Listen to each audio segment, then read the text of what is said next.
Fé é questão de geografia. Você nasce em um lugar, numa época, dentro de uma família e quase sempre recebe o pacote completo do que é verdadeiro antes mesmo de você aprender a ler e pensar. Se você tivesse nascido na Arábia Saudita no século XXI, a chance de crescer muçulmano seria enorme. Se você tivesse nascido na Índia, provavelmente teria alguma forma de hinduísmo. Se você fosse um camponês na Europa medieval, o cristianismo seria tão óbvio quanto o ar que você respira. No passado, acreditar em Deus e seguir uma religião fazia sentido prático. Era a forma disponível de explicar o que ninguém entendia, de criar alguma sensação de controle sobre o caos, de organizar comunidades e impor regras num tempo que não havia instituições estáveis. Se a colheita falhava, se uma criança morria, se vinha uma epidemia, a explicação religiosa dava uma história para suportar aquele impacto. O problema é que essa solução lá do passado virou uma verdade eterna na cabeça de algumas culturas, como se a humanidade tivesse parado no século XII. Hoje, a gente não está mais nesse mundo. A gente sabe porque chove, a gente sabe porque tem eclipse, como as doenças se espalham, como o cérebro funciona,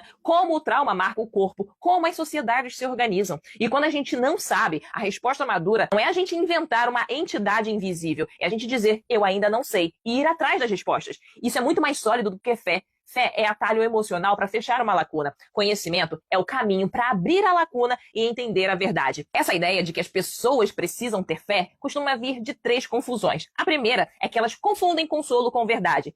Algo te acalmar não prova que é real. Um placebo também te acalma e nem por isso vira ciência. Segundo, elas confundem moral com religião. A ética não nasceu na igreja. A gente constrói ética por empatia, razão, experiência histórica e regras coletivas que protegem a vida. Sociedades laicas funcionam justamente porque valores podem ser discutidos, melhorados, sem virar um decreto de alguma religião. Em terceiro, confundem pertencimento com dogma. O que faz falta não é Deus, é uma comunidade, é afeto, é sentido compartilhado. E isso dá para criar em espaços humanos, amizades, família escolhida, arte, política, ciência, projetos, terapia, movimentos sociais, coletivos. Não precisa de sobrenatural para ter gente. Viver sem fé não é você viver sem sentido. É você viver com responsabilidade. Significa você olhar para a realidade e dizer, assim, a vida é finita, então eu escolho aquilo que vale a pena para mim. O sofrimento existe, então eu busco causas reais e soluções reais. O universo não tem obrigação de me consolar, então eu construo consolo com pessoas e com conhecimento.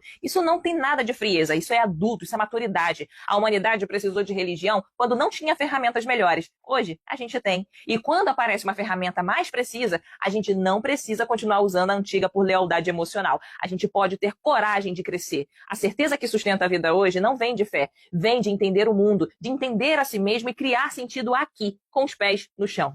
Desperta.